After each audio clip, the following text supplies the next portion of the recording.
Today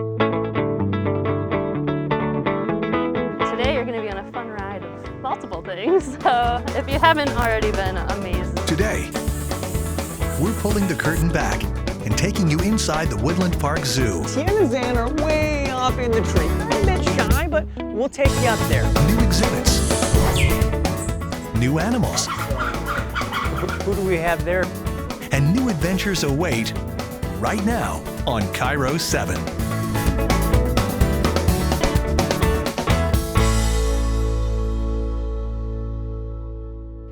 Hello and welcome inside the Woodland Park Zoo. I'm your host, Matthew Smith, and today we're going to introduce you to wolves. Now, we are here, but we're talking about coexistence, and not just wolves.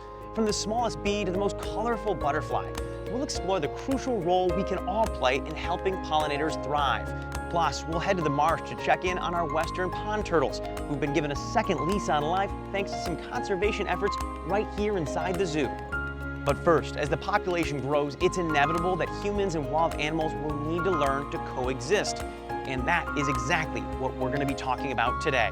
Here inside the zoo, a wolf may draw oohs and ahs, but out in the real world, a farmer, they're not happy when they see them near their crops. We're going to explore why compromise may be the only answer to coexisting with these wolves. They're super shy. You're lucky to see a wolf in the wild. In the wild, sure. But inside the zoo, if you listen closely and quietly enough, just under the nearby chatter of birds, that crunch, just right there, that is one of the three sisters.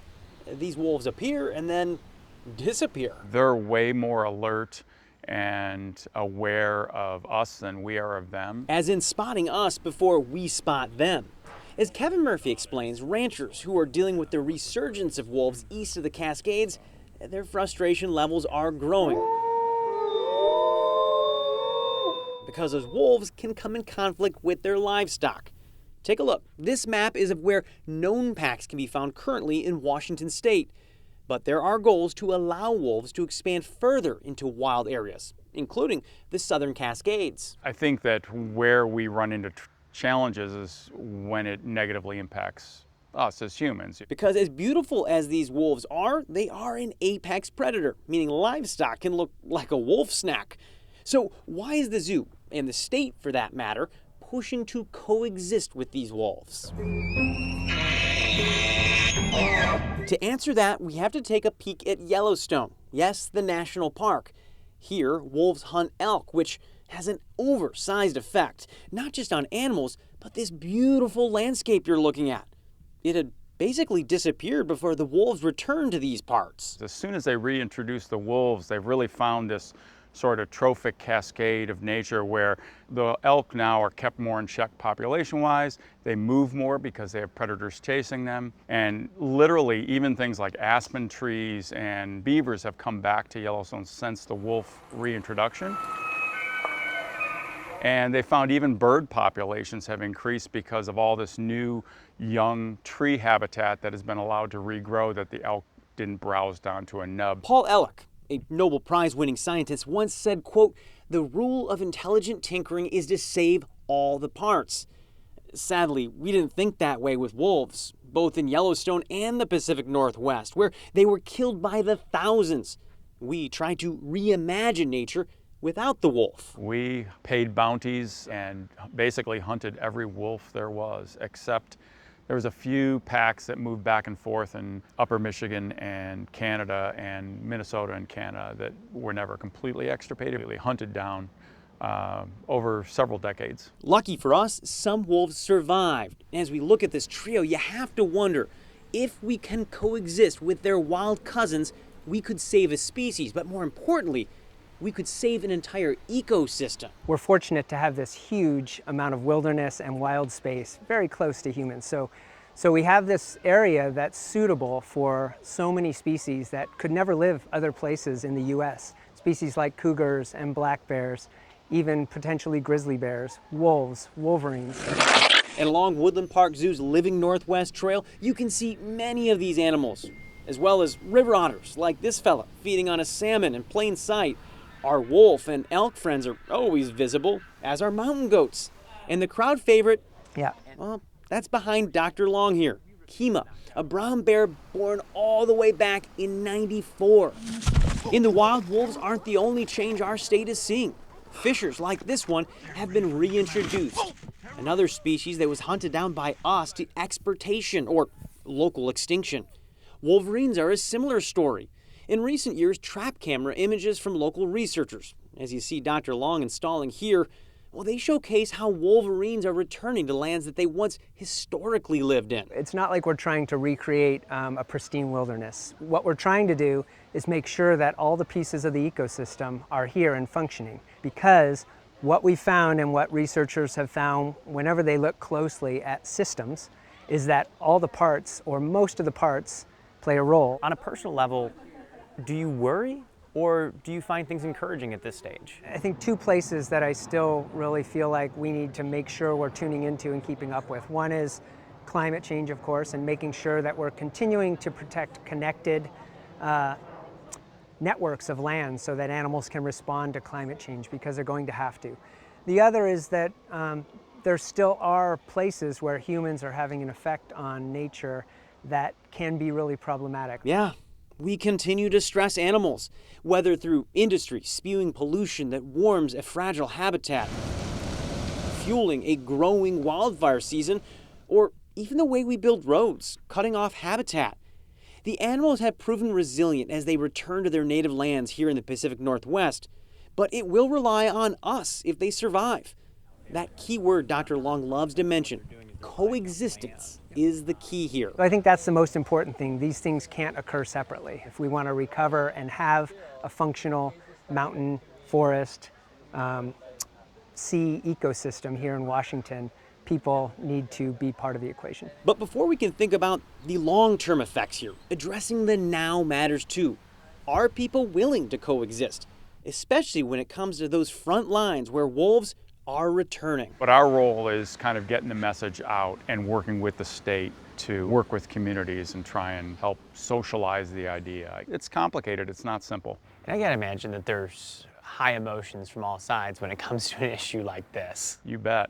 And has been for a long time, really. Is it ever kind of like you're looking around thinking, we actually got here where this is a real discussion? Yeah, and I think what all folks need to understand that it is complicated. When you live in an area that's heavy with large carnivores, it can challenge your personal life, and so that challenges your political views and your philosophies. Coexistence. That is the message that the zoo loves to get across, and that is why the ambassador animals are so important. Speaking of important, I was just checking out these western pond turtles. They were nearly wiped out just about 30 years ago, so the zoo had to step in. Coming up, we'll show you the work that they've been up to. Coming up, we'll go inside the lab and out to the marsh. Well, we work really hard to keep these turtles as wild and as resilient as possible. As we highlight two critically important conservation efforts happening at the zoo. Here we go, one more turtle back into their natural habitat. So stick with us, because we'll be swimming with these freshwater turtles next. KIRO 7 Cares is here to help those who need it most. By supporting local nonprofits and events to help give more people access to basic needs. Let's work together to make a difference right here in Western Washington. KIRO 7 Cares.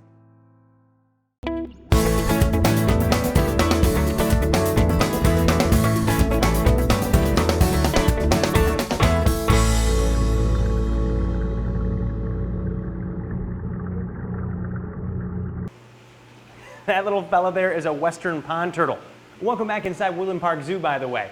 Hey, we are inside this pond turtle lab because decades ago there was only about 150 of these fellas left in the wild. Now the work they're doing inside these tubs, inside the zoo, it's been going on for 30 years, and it's changing everything. Let's take a look at how they're celebrating the anniversary.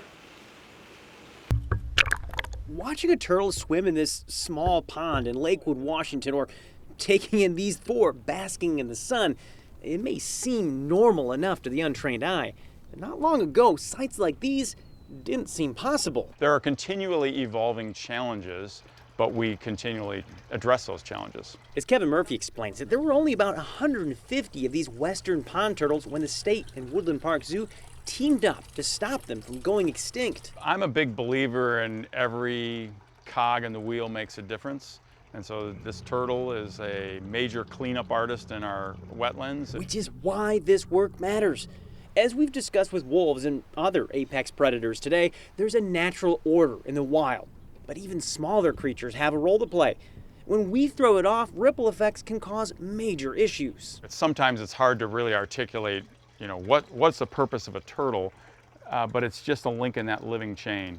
And once you pull a link out, then something else either proliferates or something else suffers. Needless to say, there's a lot of hope that these small hatchlings grow up to be adult turtles like this one, which is why I showed up to this year's special release, which also attracted politicians, researchers, and zoo donors alike. Everyone is here to see history. This marks 30 years of a program to Head Start turtles that will be released here in the Puget Sound and out near the Columbia River Gorge. As a zookeeper, it's one of the most amazing privileges to be part of a program where you actually get to reintroduce animals back to the wild. So to be part of their care and then actually see them returning to their home is really an amazing experience. Stephanie Miller is another member of the team rescuing these turtles. It's a different program. A few animals that you see inside a zoo could survive in the wild, but these turtles are different. They're kept and raised wild. Eggs are harvested out in nature, raised in a lab, and eventually the hatchlings are transferred to these bigger outdoor tanks where we met up with Kevin. They're pretty basic setups on the inside. This is the final step before these tiny turtles are released in the wild. Here they eat natural food that they find for themselves inside the tanks. There's plenty of space for them to hide because in the wild, they're pretty secretive. Oh, look at that. This one's D35. Aside from health checks, they're rarely handled like this. They grow them here until they're large enough so they won't get picked off in the wild. Primarily, the metric is for a bullfrog's mouth. The bullfrog can't stuff these guys this size into their mouths. That may sound crazy, but yes, even turtles start small. Of course, there's other issues in the wild. Recently, workers have ID'd a fungus that, crudely put, can eat their shells, which is why the zoo has been studying the best way to raise these fellas to keep them safe. Which brings us back to this special event. This endangered western pond turtle now getting a second chance at life, rejoining those wild turtles. Turtles are amazing. They've been on our planet for a long, long time, and they're uniquely equipped with both instinct and learning abilities so they can adapt to their habitats as long as we take care of those habitats. And that's something we're going to have to think about in our beautiful state of Washington. Kind of hard to believe, but 30 years in the making at the zoo and Department of Fish and Wildlife, and here we go, one more turtle back into their natural habitat. It's a pretty cool experience to take this We'll take 59. perfect little turtle that we've nurtured from an egg and actually physically let it go into a pond that's wild and watch them scoot away into the debris on the bottom is pretty cool. The western pond turtle is not the only conservation effort here inside the Woodland Park Zoo. Just to my right here, we have hundreds of larvae of the silver spot butterfly. They are endangered in our area. And take a look here. We've got a little snack going on by one of the larvae. Now, in order to understand how they get here, you have to understand it takes a lot of time, months of work. Shelby Miller is going to explain all of that, how they get from here in the lab to outside. So this is what we call, this is our overwintering container. And so this is just a mason jar with a Plex tube in it, like this, that has a piece of silk organza. And so as the butterfly is laying eggs, we collect the eggs and put them in a petri dish. And then as the eggs get close to hatching, we put in these little tiny corrugated cardboard pieces. And what the larva does, it will hatch and it will eat its egg case. And then it takes a big drink of water and it swells up. And then it starts to move its head back and forth looking for something. And we're pretty sure it's just looking, all they can see at that point is light and dark, so they don't have very good eyesight. But it heads directly towards the little caves that our piece of corrugated cardboard has made. And then they line themselves up. They put down a little bit of silk, poop once, and then go to sleep. And so we could easily fit about 10 or 15 little tiny first instar larvae on this yurt. And then we put water in this container and we put a lid on it. and this goes into the refrigerator, and that's their home for like 8 months. When they first come out, they're in little tiny glass jars because they're so tiny. We want them to be able to find their food, and the shoe boxes are a little too big. So they start off in a small jar, and then they graduate to a little bit larger jar. And then once they're very big and mobile, then they go to the shoebox. Our horticulture department makes 2 early blue violet plants. That's their host plant. It's the only plant that these caterpillars eat. So our horticulture department makes about 3,000 plants for us for the lab. And we've been involved in this project for about 20 years.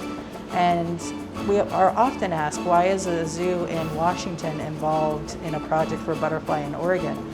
And the reason is because the butterfly was in Washington. It's where we want the butterfly to come back to.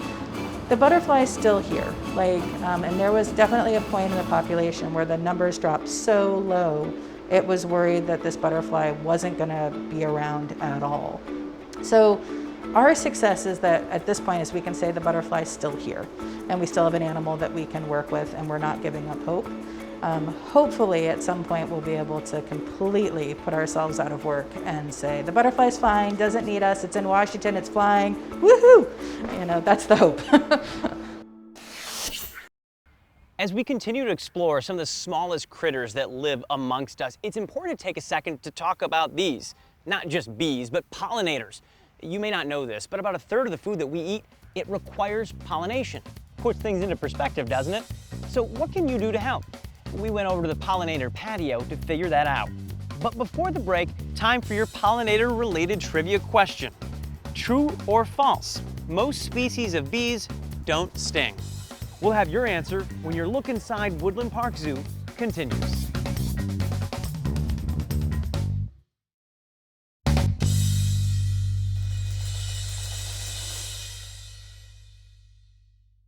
KIRO 7 Cares is here to help those who need it most. By supporting local nonprofits and events to help give more people access to basic needs. Let's work together to make a difference right here in Western Washington. KIRO 7 cares.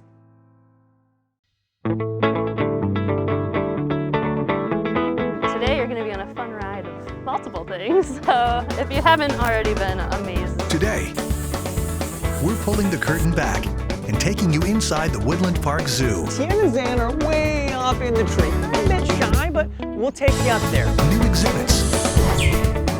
New animals. Who do we have there?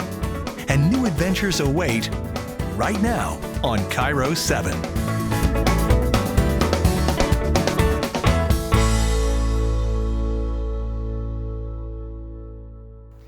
Now, we talked about some of the big species like wolves and some of the smaller ones like pond turtles and butterflies, but what about the things that go buzz in your backyard?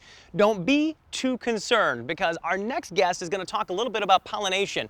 And if you love fruit in your backyard, you may actually like bees after all. They're just trying to live their lives. They're not really out to sting us. I mean, I'm getting up close and saying like, look at this bee, and it doesn't seem to care that I'm here. It really is the wasps during barbecue season that just sort of cause pollinators to have a bad rap. As Aaron Sullivan and I browse the Woodland Park Zoo's pollinator patio, we see all sorts of pollinators.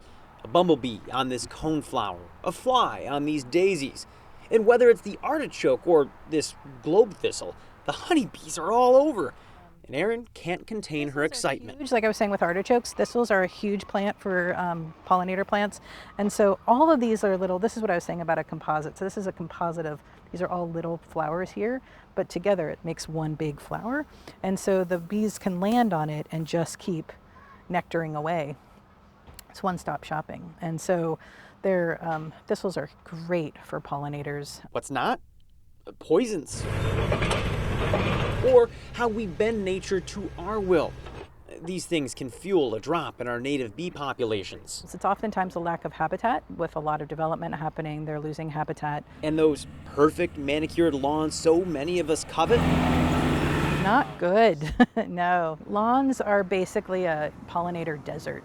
Unless there's some weeds in there, there's really nothing for them. That's the envy of the neighborhood if you've got this, but in reality, we're not helping anyone. No, and I think we can change that. And there's always room for compromise. Like if you need to have that lawn, then Maybe you have some container gardens out there with the lawn that have some pollinators in them. There's a lot of people that have condos or apartments or just don't have the option of a yard.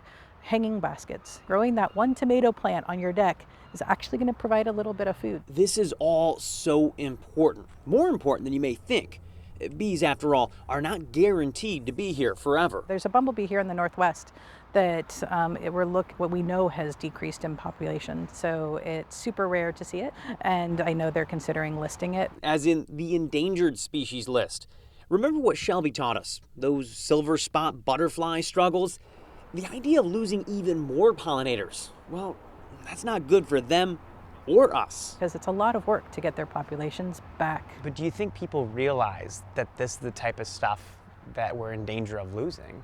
I don't know if they do. I think that that's why I exist. That's why I like to think that my role is here, is to really help people see what's in their backyard, to see the diversity that's in their backyard, to understand it. That's a hoverfly. Because Erin is a big believer that if you see the benefits, you won't be so afraid. That fear easily goes into fascination. Pollinators, after all, bring bigger blooms, bigger fruit. That's what you want, is the big juicy raspberry. And so if that's what you want, let's help the animals that are trying to give that to us and give them a little bit of what they need. And flowers, fruits, blooms, yes, it's all important, sure. And in the summer, a little water goes a long ways too. But some things are actually super easy. I like to say that I'm a horrible gardener. In the fall, don't rake up all the leaves. Like, leave the leaf litter. Let a part of your yard stay a little bit messy. Bumblebees, like queen bumblebees, are going to find leaf litter to kind of nestle in. They're going to find a wood pile to kind of nestle in. And so just letting a part of the yard go to nature is going to let the bugs have a place to overwinter. This is a great way to convince our neighbors that, hey, I don't have to mow. I don't have to fix up that spot. I'm doing it for the pollinators. Boy, these pollinators sure don't like to quit. And we learned that that is a great thing, right? You know, it has been a pleasure to bring this season to you. It has been a roller coaster ride, but hopefully you stopped and smelled the daisies, if you will. Now, hopefully you also figured out what it's like to work here behind the scenes inside the Woodland Park Zoo. We showed you how to grow up gorilla, to spending a day in the life of a zookeeper and getting up close to better understand these incredible animals.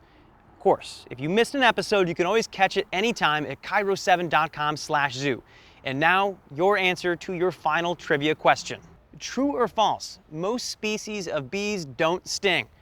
True.